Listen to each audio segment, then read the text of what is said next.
And we are back with the fourth segment of the GSMC Basketball Podcast presented by the GSMC Sports Network.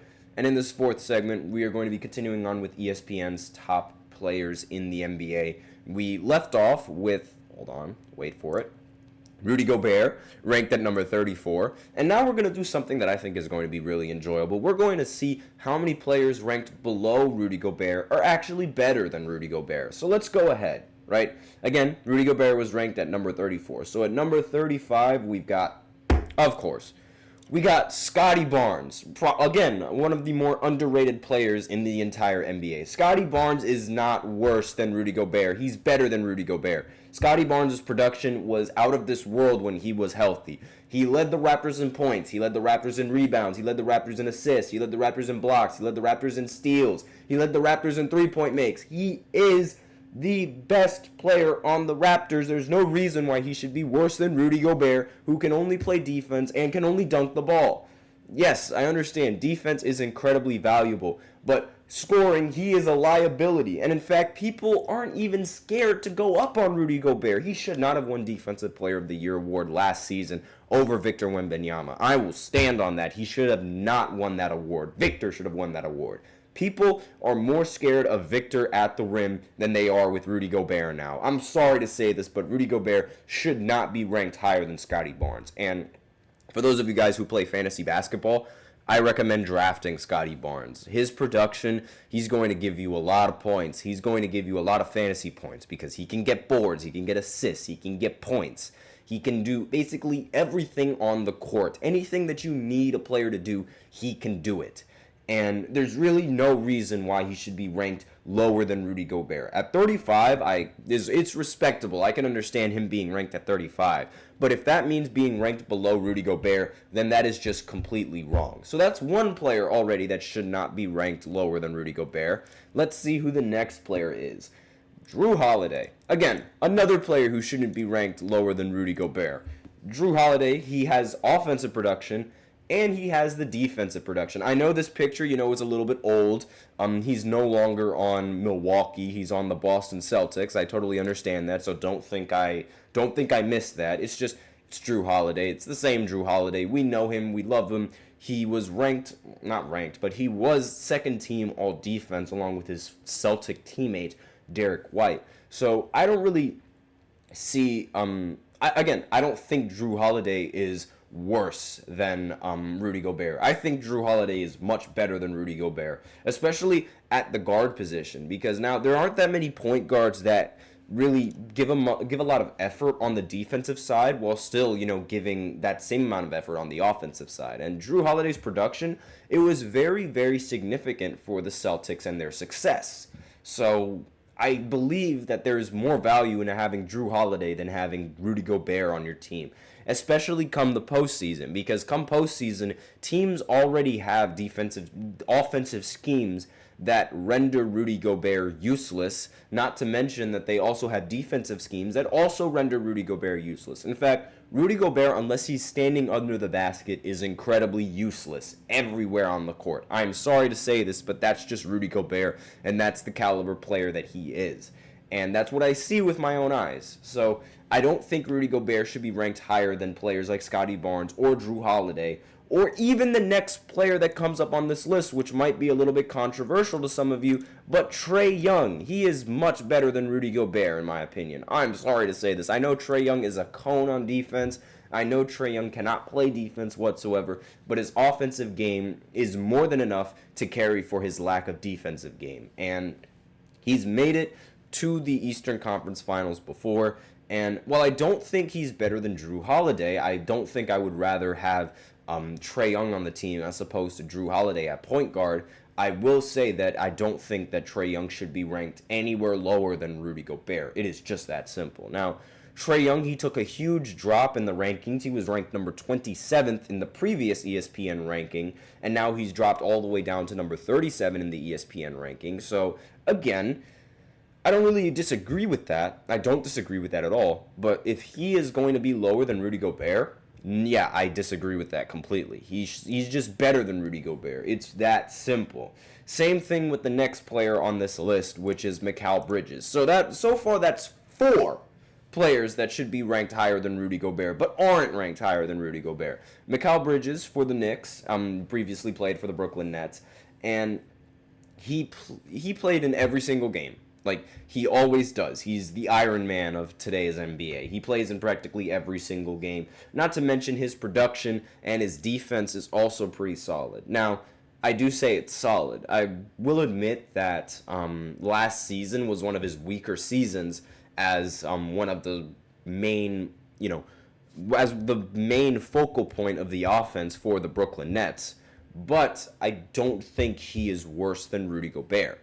Especially in this season coming up. I think he's actually going to be better than Rudy Gobert in this coming season. And again, he should not be ranked lower than Rudy Gobert. I'm sorry to say this, but there are very few players that should be ranked lower than Rudy Gobert, and a lot of players that should be ranked higher than Rudy Gobert, Mikal Bridges being one of them. Next, this one I know all of you Celtics fans are going to disagree with completely. Derek White. Derek White being ranked at number 39. He is much more valuable, and he's much more of a worthy asset on a team now instead of Rudy Gobert. Like, it's really just that simple. He made the Olympic team. He won a gold medal. He made the All-NBA defensive team as well as a guard, and while still being able to produce 20 points per game. He was an unsung hero for the Boston Celtics, and one of the big reasons why the Celtics were so good in the regular season and why the Celtics continued that success into the postseason. Now, obviously, he's not the first, second, or even the third option for the team. Who knows? He might even develop into the third option now, given this season, and see if he can produce a little bit more on the offensive side. But again, he should not be worse than Rudy Gobert. He's better than Rudy Gobert. He's more valuable than Rudy Gobert. And it just does not make any sense to me why all of these players that I mentioned are ranked lower than Rudy Gobert. I'm going to continue saying Rudy Gobert until you guys get sick of it, because this ranking is just it's appalling to me. It's absolute malarkey. Now, in comparison to everyone else on the roster, well, not on the roster, but in comparison to everybody else that was on this list, I do think, I'm not entirely sure who I would put, I don't know if I would say that Derek White is better than Drew Holiday. That's really tough to say for me. Like, I can't really put my finger on which one of those two players I think is better. And I think they really give, more or less the exact same value. It just depends on what game they're playing and who has the ball more in that specific game, really. So, is Derek White better than Trae Young? I'm not entirely sure. I mean, I want to say yes, because he can provide on the offense and he can provide on the defense, unlike Trae Young, who only provides on the offensive side. So, like, for a point guard, or like a guard in general, I think I would rather have Derek White over someone like Trae Young. Now, with Mikal Bridges, I think I would also rather have Derek White aside from Mikal Bridges. But again, this might just be the recency bias, and given how his team ended up winning in the playoffs. And it should be noted that the Celtics, they had a very, very solid team. And I don't really think that, I can't say that he's worse than Rudy Gobert. That is a definite no. But I also can't really say that he's better than Scotty Barnes. I can't really say that he's better than Drew. I can say that he's better than Trae Young. And maybe even Mikal Bridges. So if I were to re-rank this, I would probably put Derek White directly under Drew Holiday at 37 and Trae Young all the way back to 39, just behind Mikal Bridges. And Rudy Gobert should be completely off of the 30s completely. He should not be ranked 34. He should be ranked 60-something. I'm sorry to say this, but Rudy Gobert is not it. It's just that simple. He is not it. And let's continue. Let's go ahead and go on with this list, because we still have a couple of minutes for this segment, so we can go ahead and continue. Now, Brandon Ingram, he is ranked directly after Derek White. I don't really have a problem with Brandon Ingram in this specific spot. I do have a problem with him being ranked higher than Rudy Gobert, but that's also mainly because of the fact that I've seen Brandon Ingram, he plays offense rather well. His defense is lackluster, But if he has to be ranked over Rudy Gobert because of team success, then I can somewhat get it, even though Rudy Gobert doesn't really do much for the team's success aside from the defensive side of the ball. And even then, that's more of a team accolade, I think. I feel like, having a dominant team defense and the best ranked defense in the entire NBA, while he definitely does play a part in that, that's also a team thing. I mean, you need pretty solid perimeter defenders as well. And the fact that Rudy Gobert does not play on the perimeter, it doesn't really help his case all that much. So I don't really think that having him under Rudy Gobert is a bad thing.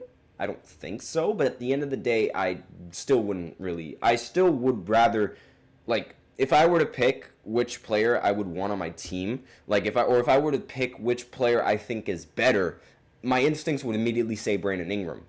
That's just my instincts. And honestly, this is where it gets a little bit more questionable with James Harden. I'm not entirely sure where exactly I would rank James Harden, especially given his last season with the Clippers and given how his career has sort of shaped up in the long term and how he is in the postseason. Because unlike a lot of these star players, James Harden is abysmal in the postseason. And it's not just one time. It's every single season. Every single season he has these terrible playoff performances. He has these terrible playoff games. And not only does it damage his legacy, but it also just doesn't give me any sort of incentive to really believe in him during the regular season, because eventually I know he's just going to crash and burn in the postseason. So I can't really say whether or not I would have him over Rudy Gobert, because I know that both of them aren't really going to be much of a factor in the postseason. Now, historically, yes, James Harden is better than Rudy Gobert, but in terms of this season, going into this season and based off of last season, I can't really put my finger on it. So not entirely sure. Let me know in the comments what you guys think. Do you guys think that all of those players that I just mentioned are better than Rudy Gobert? Do you guys think that Rudy Gobert is ranked too high? Because I, for one, definitely think Rudy Gobert is ranked too high. James Harden, he was 41.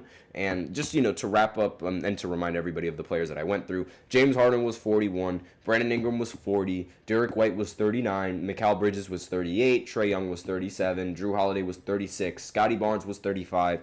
And Rudy Gobert was 34. At least only two of those players should be ranked lower than Rudy Gobert. But aside from that, everybody else should have been ranked higher than Rudy Gobert. I'm sorry, but Rudy Gobert is incredibly overrated. At least in terms of this list. Because I feel like a lot of people and a lot of fans in the NBA, they already know that Rudy Gobert, the limitations that Rudy Gobert brings to your offense.